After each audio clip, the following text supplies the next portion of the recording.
Welcome to our channel. Today we're diving deep into a question that touches every human life. What hidden power does desire really hold? Sexual desire is often seen simply as a physical urge or a source of pleasure. But what if it's much more than that? What if desire is actually a doorway into the unconscious, a language of the soul itself? Carl Jung, one of the most influential psychologists of the 20th century, taught us to see sexuality not just as biology or instinct, but as a profound symbol, a force that shapes who we are, how we relate to others, and how we grow as human beings. Think about attraction for a moment. Often, the person you feel drawn to isn't just someone random. They might be reflecting a hidden part of yourself. Jung called this process projection. When we project, we unconsciously attribute qualities from our inner world onto someone else. For example, Jung said that every man has an inner feminine side called the anima. When a man becomes captivated by a woman's sensitivity, creativity, or emotional depth, he might really be yearning to reconnect with these qualities within himself. Similarly, every woman has an inner masculine side called the animus. When she is drawn to a man's strength, decisiveness, or confidence, she might be reaching for those very same qualities inside her. These projections are powerful. They create a spark of attraction, sometimes intense, sometimes confusing, because what we're really seeking is not just the other person, but a missing piece of our own soul. But here's the catch. Projections can also set us up for disappointment. When the person can't live up to the idealized image we've created, disillusionment follows. The attraction fades, leaving us wondering why it didn't last. This is a crucial moment. The breaking down of illusions opens the door to deeper self-awareness. When we stop seeing others as mirrors for our projections and start recognizing our own hidden parts, we move closer to authenticity. Desire isn't always simple or straightforward. It carries with it shadows, parts of ourselves we hide, deny, or feel ashamed of. Jung called this the shadow. The shadow contains everything we reject about ourselves: fears, impulses, contradictions. Sexuality is one of the most shadow-laden aspects of our psyche. Cultural taboos, guilt, and shame often force desire underground. We push it into dark corners of the mind, but it doesn't disappear. Instead, it influences us from the shadows, sometimes causing compulsive behaviors, anxiety, or emotional wounds. Acknowledging the shadow side of desire is uncomfortable but vital. Jung said, "What you resist persists." The more we try to ignore or deny our desires and their darker aspects, the more control they have over us. True freedom comes when we bring these hidden parts into the light, when we face our fears, our secret longings, and our contradictions with courage. This is the beginning of conscious sexuality, understanding desire not just as a craving, but as a messenger, a guide to the parts of ourselves we need to heal and integrate. Jung introduced the idea of the sexual hero, not the smooth seducer or the superficial lover, but someone who bravely confronts their own desires and inner shadows. This hero doesn't deny passion or try to suppress it. Instead, he or she consciously journeys through desire, learning from it and transforming through it. It's like the classic hero's journey, facing dragons, confronting repeating patterns, and returning changed and wiser. The sexual hero sees desire not as an enemy or a tyrant, but as a teacher. When desire is mastered consciously, it becomes a source of creativity, personal growth, and deep connection. Instead of being caught in endless cycles of craving or avoidance, the hero learns to navigate desire with awareness and compassion. This leads to richer intimacy and a more integrated self. Many ancient spiritual traditions saw sexuality as sacred, a pathway to the divine, and a bridge between body and soul.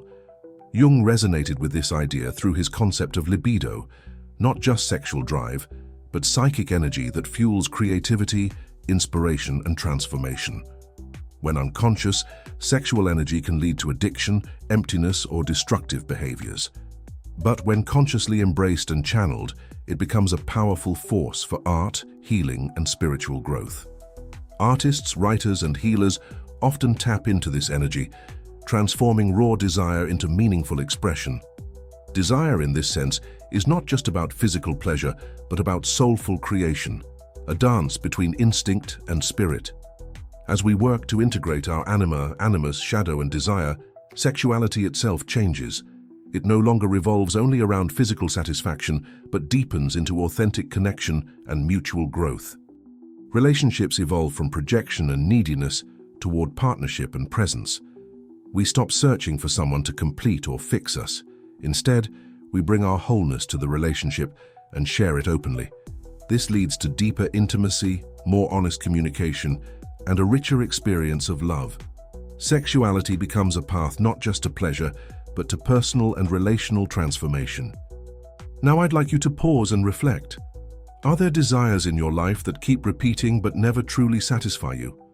What shadows might be lurking beneath those desires? Could your unconscious be trying to show you something important, a part of yourself that needs healing or recognition?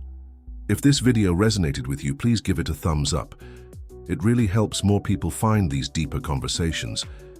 Subscribe to our channel for more explorations into psychology, myth, and transformation. Drop a comment below. I'd love to know which unconscious desire has shaped your life in surprising ways, and don't forget to share this video with someone on their own journey of self-discovery. Until next time, may your desire become consciousness and your passion become wisdom.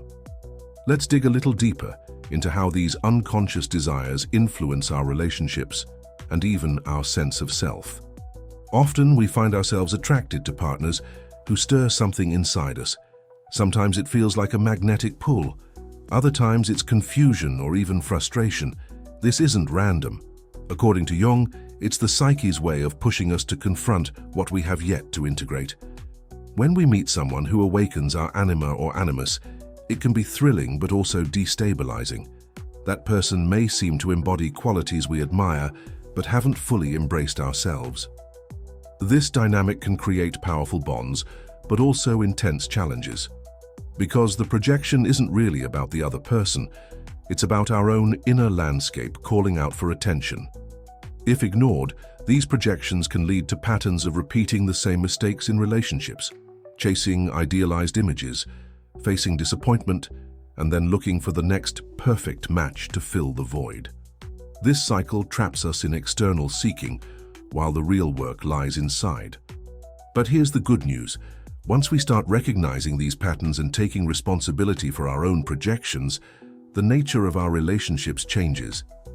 Instead of seeing our partner as the source of our happiness or pain, we begin to see them as a mirror, reflecting back to us what we need to heal or celebrate. This shift transforms relationships from being arenas of conflict or neediness into spaces of growth and deep connection. Sexuality is often one of the most potent arenas where this transformation happens. Our sexual desires and fantasies are like coded messages from the unconscious. They reveal hidden wounds, unmet needs, and untapped potentials.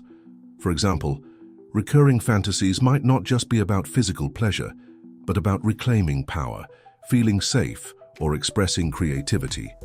When we learn to listen to these messages instead of judging or repressing them, desire becomes a pathway to self-understanding. Jung's idea of integrating the shadow is especially important here. The shadow includes all those aspects we deny or are ashamed of, maybe feelings of jealousy, vulnerability, anger, or taboo desires. Sexuality touches many of these shadows because it involves our most raw and honest impulses. Bringing these shadows into awareness isn't easy. It requires courage to face parts of ourselves that culture, family, or even our own ego might reject. But as Jung reminds us, this confrontation is essential. What we refuse to see controls us from the darkness. What we bring to light frees us. This process of integrating shadow and desire is a journey, a heroic journey of the soul. The sexual hero isn't someone who conquers others, but someone who conquers themselves. They dive into their desires, fears, and shadows without denial or repression. They learn to use desire consciously, turning it from a source of chaos into a source of creative energy. When desire is conscious, it opens doors to transformation, not only in our intimate lives, but in every part of our existence. It fuels creativity, deepens spiritual practice, and awakens new ways of being. This is why so many artists, writers, and spiritual teachers speak of desire as a powerful muse and guide. To close this section, it's important to remember, desire is not something to be feared or controlled through force. It's a vital part of who we are, a flame that, when respected and understood, can illuminate our path toward wholeness. By embracing our desires with awareness, we begin to heal the splits within ourselves and build more authentic, loving relationships. Now let's explore how desire connects us not only to ourselves, but to something bigger, a spiritual dimension that many ancient cultures recognized, but modern society often overlooks. For Jung, libido wasn't just sexual energy. It was psychic energy, the life force that drives creativity, growth, and transformation. In many ancient traditions, sexual energy was sacred. It was seen as a bridge between the physical and the spiritual, a way to connect with the divine, with the source of all life. Practices like Tantra, Taoist sexual alchemy, and indigenous rites all honored sexuality as a path to enlightenment and healing. Today, however, sexuality is often reduced to mere physicality, a commodity, or a performance. This narrow view cuts us off from the deeper meaning and potential of desire. When desire is only about gratification, it can become addictive, empty, or painful. But when desire is embraced as a sacred energy, it becomes a source of renewal. Think about how artists transform raw passion into music, painting, or writing, how healers channel deep longing into empathy and care, how lovers create intimacy and trust by opening themselves fully to one another. All of this is desire in motion, not just as a base instinct, but as a powerful creative force. When we bring this consciousness into our sexuality, the quality of our relationships changes dramatically. Instead of acting out unconscious impulses, we begin to participate actively in co-creating intimacy. We listen deeply to ourselves and our partners. We explore boundaries, fears, and longings with honesty. This conscious engagement transforms sexual experience into a profound dialogue between souls. But conscious sexuality isn't always easy. It challenges us to confront our fears of vulnerability, rejection, and loss of control. It asks us to be fully present with sensations, emotions, and thoughts, even the uncomfortable ones. It invites us to slow down, to feel rather than rush, to connect rather than perform. This is where the journey of the sexual hero truly unfolds, in the willingness to stay with desire without running away or shutting down, to face the parts of ourselves that want to hide, to embrace pleasure and pain, light and shadow, ecstasy and fear, all as parts of the whole experience. In this way, desire becomes a teacher. It shows us where we're still fragmented and points us toward healing. It encourages us to grow beyond old patterns of shame, blame, and disconnection. And when we take this path, integrating desire, shadow, anima, and animus, we begin to experience a new kind of wholeness. Not a perfect, flawless wholeness, but one rich with complexity and depth. A wholeness that allows us to be fully human, fully alive. This integration of desire and self-awareness also has profound effects beyond our personal lives. It reshapes how we relate to others. When we stop projecting our inner needs and shadows onto our partners, relationships become less about filling emptiness and more about shared growth. Instead of clinging to ideals or fearing abandonment, we learn to hold space for both our own vulnerabilities and those of our loved ones. This creates a dynamic where intimacy is built on mutual respect and authentic connection, not on dependency or control. Jung believed that this kind of conscious relating helps us evolve not only as individuals, but as a collective. Because every time one person heals their unconscious wounds and embraces their full self, including desire, it ripples out and influences the wider culture. Imagine a world where sexuality is celebrated as a sacred part of human experience, not shamed or exploited. A world where desire is understood as a compass, pointing us toward deeper self-knowledge and authentic connection. This doesn't mean life becomes perfect or free of challenges. Desire still stirs complexities, contradictions, and sometimes even suffering. But with awareness, those experiences become invitations to learn rather than traps to repeat. The sexual hero's journey is ongoing. It requires courage, patience, and compassion. It calls us to face our fears and shadows with honesty, to honor our bodies and spirits equally, and to celebrate desire as a vital source of life and meaning. So how do we begin? One step is simply paying attention. Notice when desire arises, not just physically but emotionally and psychologically. Ask yourself, what is this desire really pointing to? Is it about connection, creativity, healing, or something else? Another step is to become curious about your projections. When you feel intensely attracted or repelled by someone, pause and reflect. What part of me am I seeing in this person? What am I longing for or fearing within myself? By bringing these unconscious dynamics to light, you start to break old patterns and open new possibilities. Another crucial aspect of this journey is embracing the shadow parts of desire. These are the impulses, fears, and fantasies we often hide, even from ourselves, because society taught us to feel ashamed or guilty about them. Jung called these the shadow, the parts of our psyche that remain unconscious, yet influence our behavior in powerful ways. When it comes to sexuality, the shadow might show up as shame around our needs, guilt for feeling certain attractions, or fear of rejection and abandonment. These hidden emotions can cause us to act out in ways that feel confusing or destructive, like repeating unhealthy relationship patterns or suppressing our true feelings. The sexual hero, as Jung imagined, is the one who bravely faces these shadows instead of running away. This hero does not ignore desire or label it as bad. Instead, they meet it with curiosity and compassion. By doing so, the shadow loses its power to control us from the dark and begins to integrate into the whole self. This integration transforms desire into a source of wisdom. Suddenly, desire is no longer just a physical urge or a fleeting feeling. It becomes a doorway to understanding our deeper needs, wounds, and hopes. This process allows us to heal old traumas and reclaim parts of ourselves that were fragmented or denied. One way this often manifests is through repetitive relationship patterns. For example, someone might find themselves attracted to partners who trigger old fears of abandonment or betrayal. Without conscious awareness, they keep reenacting these painful dynamics, mistaking the cycle for bad luck or fate. But from a Jungian perspective, these patterns are invitations. They signal that there is something within us that wants attention and healing. The sexual hero's journey is about recognizing these signs and choosing to respond with insight instead of reaction. This conscious approach to desire can also spark creativity and spiritual growth. Jung saw libido, the psychic energy behind desire, not just as sexual drive, but as a life force that fuels artistic expression, innovation, and connection to something greater than ourselves.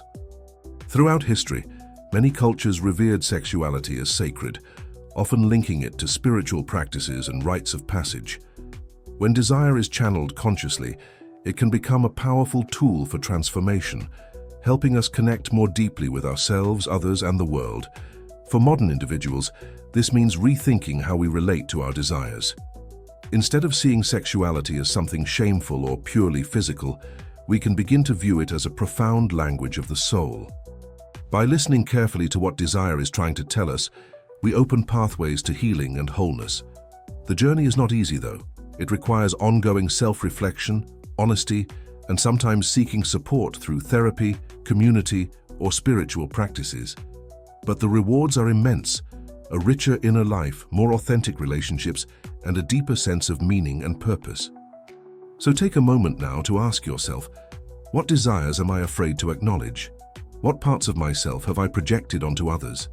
How might embracing these truths change the way I love and live? This leads us to another essential dimension of Jung's view on desire and sexuality, the dance between opposites within ourselves. Jung often emphasized that the path to psychological wholeness involves integrating polarities, light and shadow, masculine and feminine, freedom and belonging. In the context of desire, this means acknowledging that within each of us coexist impulses that may seem contradictory. For example, a woman might feel torn between wanting to be cared for and longing for independence. A man might struggle with balancing his emotional vulnerability and the social expectations of strength. These tensions are not flaws or weaknesses, they are natural parts of the human experience. Yet society often encourages us to deny or suppress one side in favor of the other, leading to inner conflict and confusion. Jung's concept of anima and animus, the feminine and masculine aspects within each person, helps us understand this complexity.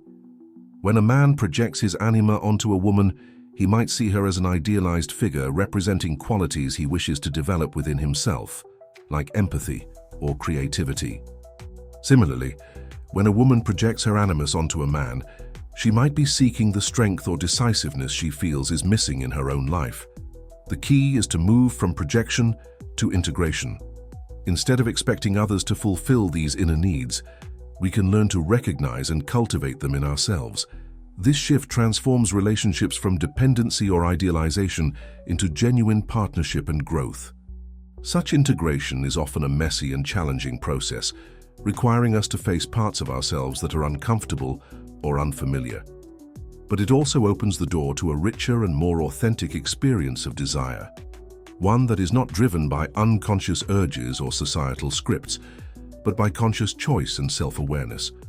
In practical terms, this might mean becoming aware when you're idealizing a partner or feeling resentful because your needs aren't met. It might mean asking difficult questions.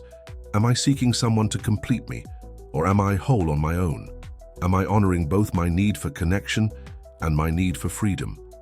These questions are not about finding perfect answers, but about deepening awareness. Over time, this awareness cultivates maturity in how we experience desire and intimacy. Another important idea is that desire is not just about the other person. It is also about how we relate to ourselves. Jung would say that the sexual hero is someone who learns to love and accept their own body, emotions, and impulses. This self-love is not narcissism, but a foundation for truly connecting with others. When we honor our own desires with kindness and respect, we become less dependent on external validation. This shifts the dynamic in relationships, allowing for more authentic connection, vulnerability, and mutual growth. Ultimately, Jung's teachings invite us to see desire and sexuality as sacred pathways to self-discovery and transformation. They remind us that beneath the surface of attraction and passion lies a profound journey into the depths of our psyche. By embracing this journey, with all its shadows and light, we can awaken a deeper sense of wholeness, freedom, and love. And in doing so, we not only enrich our own lives, but also contribute to a culture of greater authenticity and compassion. To fully embrace this transformative journey, it's important to understand how the unconscious communicates through desire. Jung taught that desire is not merely a biological urge, but a symbolic language from the deeper layers of our psyche. It points to what is missing, what is yearning to be acknowledged and integrated. For example, you might find yourself repeatedly drawn to certain types of people or relationship patterns. At first glance, this may seem like coincidence or habit, but from a Jungian perspective, these repeated patterns are messages from your unconscious. They often reveal unresolved wounds, unmet needs, or hidden potentials. The challenge is to move from reacting to these patterns with frustration or confusion towards seeing them as invitations for self-exploration. This is where the concept of the sexual hero becomes powerful. The sexual hero is not someone who simply conquers or controls desire, but someone who consciously journeys into the depths of their own impulses and shadows.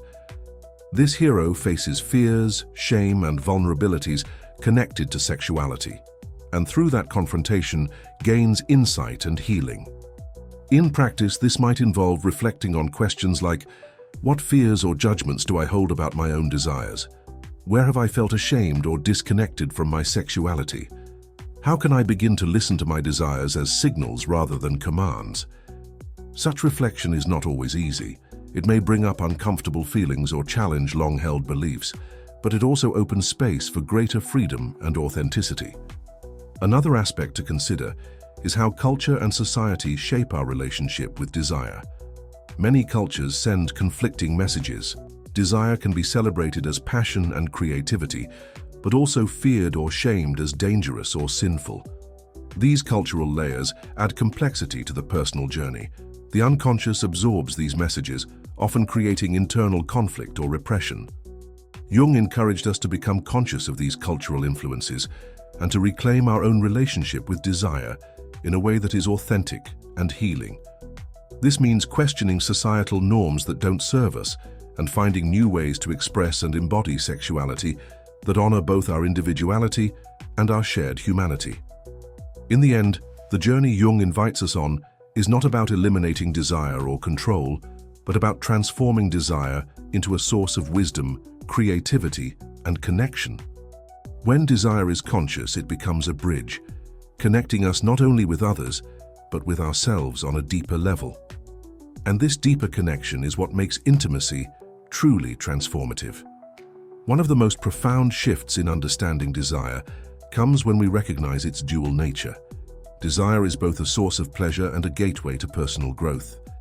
It's tempting to think of desire only as something that needs to be controlled or satisfied, but Jung's perspective invites us to see desire as an inner guide, sometimes uncomfortable, often challenging, but ultimately leading us toward greater self-awareness. Think about how often desire comes with fear or confusion. We might feel drawn to someone or something, yet simultaneously resist it because it threatens old patterns or beliefs. This tension is where the unconscious speaks most loudly. The shadow, those parts of ourselves we deny or reject, often hides behind this resistance. For example, feelings of jealousy, insecurity, or shame related to desire might signal a shadow aspect calling for attention. The work of becoming conscious of our shadow is essential for healthy sexuality and relationships. It allows us to stop projecting our unmet needs or fears onto others and instead take responsibility for our own inner world. This means moving away from seeing desire as something external that happens to us and instead understanding it as an internal dialogue, a conversation between our conscious self and the deeper layers of our psyche. Another important element is the integration of the anima and animus. Jung described these as the feminine aspect within men, anima, and the masculine aspect within women, animus. When these inner figures are projected onto partners, relationships can become confusing or painful. For instance, a man who projects his anima might expect his partner to embody traits he has not yet embraced in himself, such as vulnerability or creativity. Similarly, a woman projecting her animus might seek strength or decisiveness in a partner that she is still developing internally.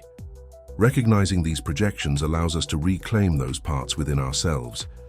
This process leads to more authentic relationships, where partners meet as whole individuals rather than idealized images. Beyond personal growth, Jung also emphasized the spiritual dimension of sexuality. In many ancient traditions, sexuality was considered sacred, a ritual and a path to connect with something greater than the self. Modern Western culture often strips sexuality of this deeper meaning, reducing it to physical gratification or social performance. Jung's concept of libido as psychic energy reminds us that sexual energy can be transformed into creative and spiritual power.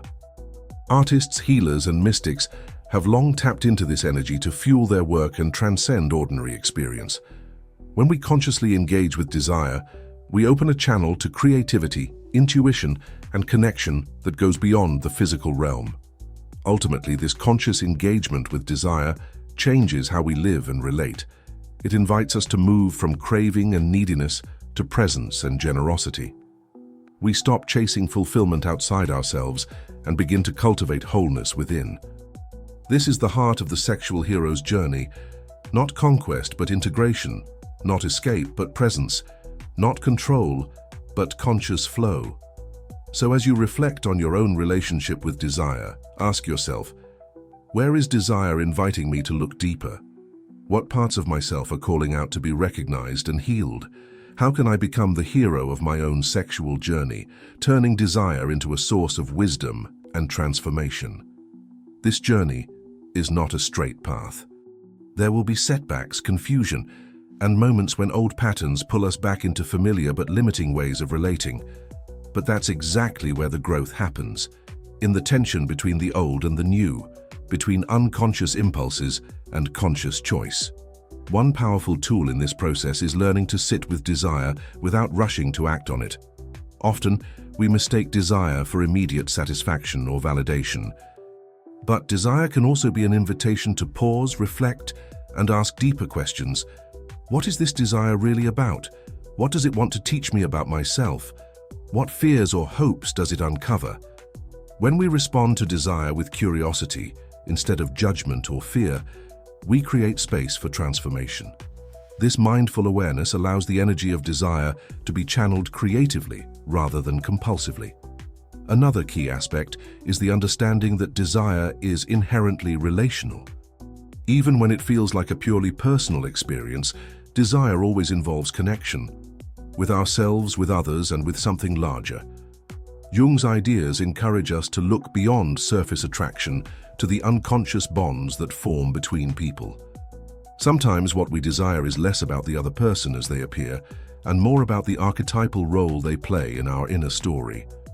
By becoming aware of these archetypal patterns, such as the anima and animus, the mother, the hero, or the trickster, we gain insight into why certain relationships repeat or feel charged with intensity. This awareness breaks the cycle of unconscious repetition and opens the door to new possibilities. At the same time, it's important to bring compassion to ourselves and our partners. The journey toward conscious desire is a learning process, not a destination. We all carry wounds and shadows, and recognizing them is a courageous step.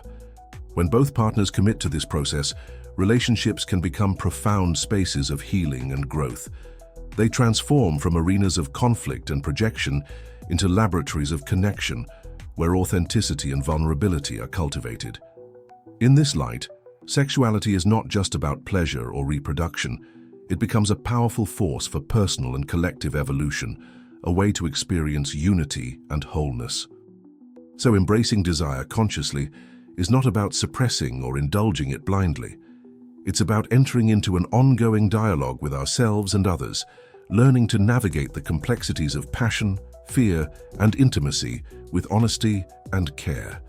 If this video resonated with you, please give it a like. It truly helps more people discover these deeper conversations. Don't forget to subscribe to our channel for more explorations into psychology, myths, and transformation.